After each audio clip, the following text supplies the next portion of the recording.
हेल' लोगोफोर खुलुमबाय नोंथांमोनखौ गिबियावनो गासैखौबो चेनेलाव बरायना लाग्रोनाय जाबाय। लोगोफोर जोंहा आसामनि फरेस्ट डिपार्टमेन्टनिफ्राय साख्रि ओंखारना फैदों। बेखौथ' नोंथांमोना गासिबो मिथिखाबाय जानांगौ दाहालागै। लोगोफोर नाथायबा मोनसे खोथा दे, जोंहाथ' बे आसामनि फरेस्ट डिपार्टमेन्टनि अनलाइन एप्लाइ मालानिफ्राय जागोन? गाबोन जानुवारि 23निफ्राय जोंहा अनलाइन एप्लाइआ जानो थांगासिनो दङ। दा बेहाय नोंथांमोना गोबां मानसिफ्रानो अनलाइन एप्लाइखौ माजों एप्लाइ खालामगोन?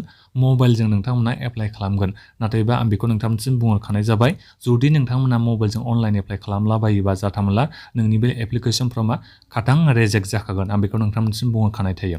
दा बेनिखायनो आं आसा खालामदों दे, जायफोर नोंथांमोना मबाइलजों अनलाइन एप्लाइखौ खालामनो सानदों बे आसामनि फरेस्ट डिपार्टमेन्टनिफ्राय फैनाय साख्रिखौ, नोंथांमोना बे भिडिअखौ गासिबो जोबजासिम नाय, जाहाथे नोंथांमोना एप्लाइ खालामखांनायनि उनाव जेब्ला एग्जामा जानोसै, एडमिट कार्ड फैनाय समाव नोंथांमोना मिथियो नोंनि एप्लिकेसन फर्मा रेजेक्ट जाबाय, अब्ला नोंथांमोना गोबां दुखु जागोन। दा बेनिखायनो बे भिडिअखौ नोंथांमोना जोबजासिम नायलांदो। लोगोफोर नोंथांमोनाथ' मिथिजोबखाबाय जानांगौ जोंहा फरेस्ट डिपार्टमेन्टनि मा साख्रिनि नामनि थाखाय जोंहा रिक्रुटमेन्ट ओंखारना फैदों, बेखौ नोंथांमोना मिथिबाय जानांगौ।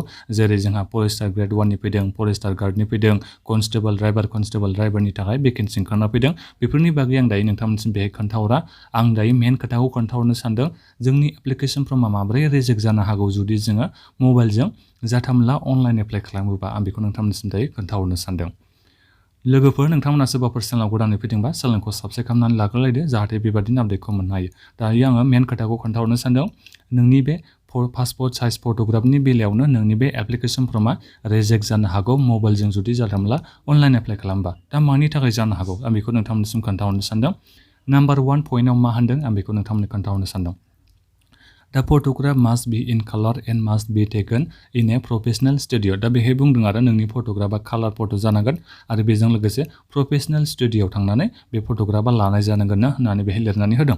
नाथायबा नैबे उनावहाय आरो मोनसे लिरना होदों, photograph taken using a mobile phone and other self-composed portraits are not acceptable. दा बेहाय लिरनानै होदों आरो जुदि नोंनि बे फट'आ मबाइलजों लानायबा बे एक्सेप्टेबल जानाय नङा होननानै बेहाय बुंखादों। दा बेहाय जों मा मिथिनो मोनखो? नोंनि बे मबाइलजों साफायलाबायनाय फट'आ बेखौ नोंथांमोना आपल'ड खालामना होयोबा एप्लिकेसन फर्मा रेजेक्ट जागोन, बेखौ बेहाय बिथांमोना बुंखाबाय। नैबे नोंथांमोना रेजेक्सननि बागै बे खोन्थाखादों, नोंथांमोना बेखौ फरायनानै नायनो हागोन। दा बे मोनसे बाथ्राखौ नोंथांमोना गासिबो मिथिनो हाबाय। दानिया फैदो जोंहा मेन खोथायानो जाहैबाय 2 नाम्बारना, photograph must be taken in white background. दा नोंनि बे फट'खौ मायाव लानाय जानांगोननो? बाहेरथिं माने खिथु उनाव गासिबो नोंनि बेकग्राउन्डआ मा जानांगोननो?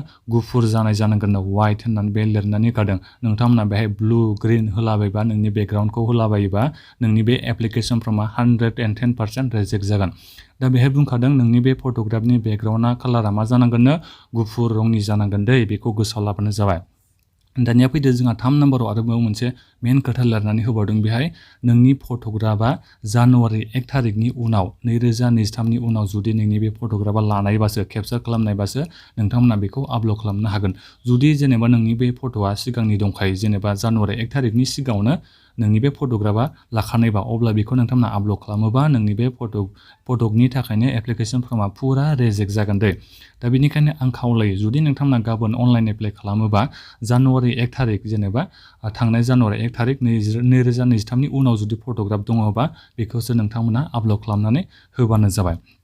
दा बेखौ नोंथांमोना गासिबो एसे मिथिखाबाय जानांगौ एबा बुजिखाबाय जानांगौ माबायदि फट'खौ नोंथांमोना आपल'ड खालामनांगौ। बे मोनथाम खोथायानोमोन।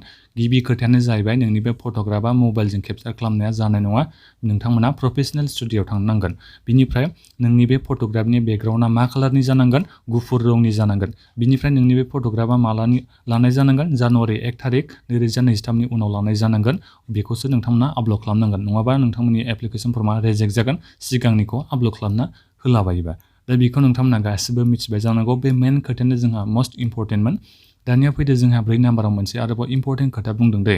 फट'ग्राफाथ' जोंहा बे पासपर्ट साइज फट'ग्राफ नालाय, दा बेहाय 50% माबायानो फट'नि एरियानो नोंनि फेसखौ नुनाय जानांगोन। बेखौ नोंथांमोना मिथिना लाबानो जाबाय। बेकग्राउन्डनि माबाखौ, बाहेरनि माखासे माबाखौ, जेनेबा माबाखौ व्हाइट कालारफोरखौ नोंथांमोना एसे क्रप खालामनानै होबानो जाबाय। माखासे माने नोंनि बे फेसआल' 50% नुनाय खालामबानो जाबाय जायगाखौ। बिनिफ्राय बाहेरनिया फेस भिउआ नोंनि गासिबो फेसआ नुजानाय जानांगोन, बेखौ बेहाय लिरदों। बेखौथ' नोंथांमोना गासिबो मिथिखायो, बे बारा मेन खोथा नङामोन, अब्लाबो आं बेहाय खोन्थाहरबाय आरो। बेजों लोगोसे खानाया नोंनि सिगांथिं फैनाय जानाय नङा, बेखौ बेहाय बुंदों।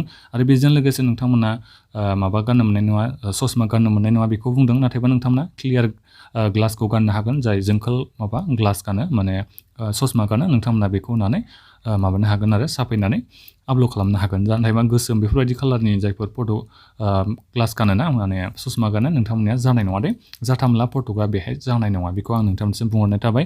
बिनिफ्राय दानिया जोंनि बे फट'नि साइजआ बेसेबां जानांगोन बेफोरखौ नोंथांमोनसिम बे लिरनानै होदों। 4.5 सेन्टिमिटार इन्टु 3.5 सेन्टिमिटार जानांगोन बेफोरखौ होदों। GPG स्टेन्डार्डनि जानांगोन बेखौ होदों। मेक्सिमाम साइजखौबो बे होखादों नोंथांमोना बेखौ नायनो हागोन। दा बे जाहैबाय। दा बेहाय मेन खोथायानो जाहैबाय नोंथांमोनाथ' गोबाङानो मबाइलजों अनलाइन एप्लाइखौ खालामनो सानदोंमोन ना। दा बेहाय मोनसे प्रब्लेम जागोन आरो फट'नि बेलायाव नोंथांमोना प्रब्लेम जागोन। दा बेनिखायनो आं खावलायो आरो जेसेबां हायो नोंथांमोना मा खालामनो नाजाबानो जाबाय बे आसामनि बे फरेस्ट डिपार्टमेन्टनि साख्रिनि अनलाइन एप्लाइखौ नोंथांमोना कम्पिउटार दखानाव थांनानै अनलाइन एप्लाइखौ खालामनो सानबानो जाबाय, खालामहोनो नाजाबानो जाबाय। मानो होनोबा नोङो जेनेबा फट'खौथ' मबाइलजों साफायबाय जेनेबा साफायनायनि हायो साफायनो, नाथायबा नोंनि बे बेकग्राउन्डखौ नोंथांमोना वाइट कालारनि खालामनायासो एसे माबा जागोन। आरो बेजों लोगोसे रिमुभबो खालामनो हायो बेकग्राउन्ड कालारखौ वाइट खालामनो हायो, नाथायबा नोंनि बे क्लियार फट' जाखानाय नङा।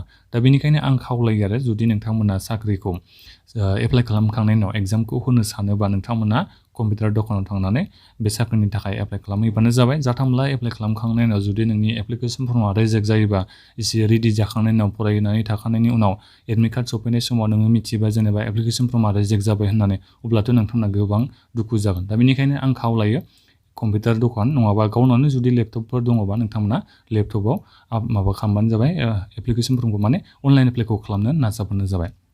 दा जोंहा अनलाइन एप्लाइआ गाबोन जागोन। दा बेनिखायनो बे भिडिअखौ जेसेबां हायो लोगोफोरनो शेयार खालामबानो जाबाय जाहाथे बिथांमोना मिथियो फट'नि बेकग्राउन्ड खालामोबा माबायदि जानांगौ, माब्ला साफायनायखौ अनलाइन एप्लाइ खालामनांगौ, साफायनायखौ आपल'ड खालामनांगौ बेफोरनि बागै मिथिनो हायो। बिनि थाखाय बे भिडिअखौ जेसेबां हायो लोगोफोरनो शेयार खालामदो। लोगोफोर माबाफोर सोंनांगौ दङबा नोंथांमोना भिडिअ कमेन्ट बक्सआव सोंहरनो हागोन लोगोफोर। दा बेखिनियानोमोन। चेनेलाव बेबायदिनो आपडेटखौ मोननो थाखाय चेनेलखौ साबस्क्राइब खालामना ला। गोजोन्थों लोगोफोर।